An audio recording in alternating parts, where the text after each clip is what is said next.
Monday, pinasasara ko muna. Tapos Every Monday. full disinfection. Para pagdating ng may magtitinda naman, at least yung palengke natin, medyo malinis sa virus. Simula January 17, isasara na tuwing Lunes ang public market ng bayan ng Guagua sa Pampanga para magbigay daan sa disinfection. Ito'y sa bisa ng Executive Order No. 2 ni Mayor Dante Torres dahil sa public market nangyayari umano madalas ang local transmission ng COVID-19. Kapansin-pansin din daw ang pagtaas ng active cases sa kanilang bayan matapos ang holiday season. After Christmas, karoon na ako ng positive 3. By January 6, nagkaroon ako 7. Ayun, alam mo kung ilan. As of yesterday, 76 ang positive cases. Ito pa nakakatakot. Nagpa-antigen ako sa mga direct contacts. Imagine, ng 76, ilan ang direct contacts nun, kahit na tiglilima, ang dami, di ba? To find out later, more than 50% ang positive rate namin sa mga in-antigen namin. Sinabi ni Torres na bahagi ng kanyang executive order ay ang paghihigpit na rin sa mga consumer at maging sa mga vendor ng palengke.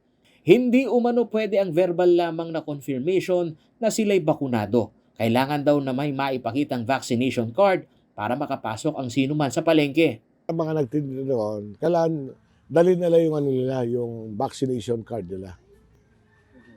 Pag wala siyang vaccination card, ibig sabihin, hindi siya nakabakuna.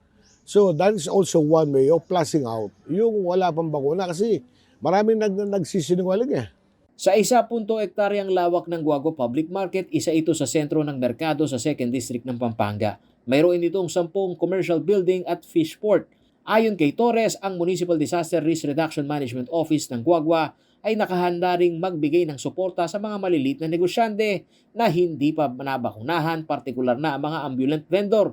Anya, all accounted naman umano ang mga nakarehistrong manggagawa mula sa kanilang mga business establishment sa loob ng kanilang palengke.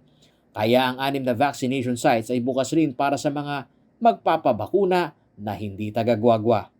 Samantala, sa pulso ng mga namamalengke at negosyante sa Guagua Public Market, sa no vaccine, no entry sa kanilang palengke, wala naman umanong tumututol sa mga ito. Opo, agree po ako doon kasi po, sir, ano naman po sa amin na kami po na-vaccine, tapos yung iba nakakasalamuha po namin, hindi na-vaccine.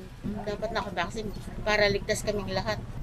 Kasi kailangan po magpabaksin yung mga tao. Huwag silang magsinungaling.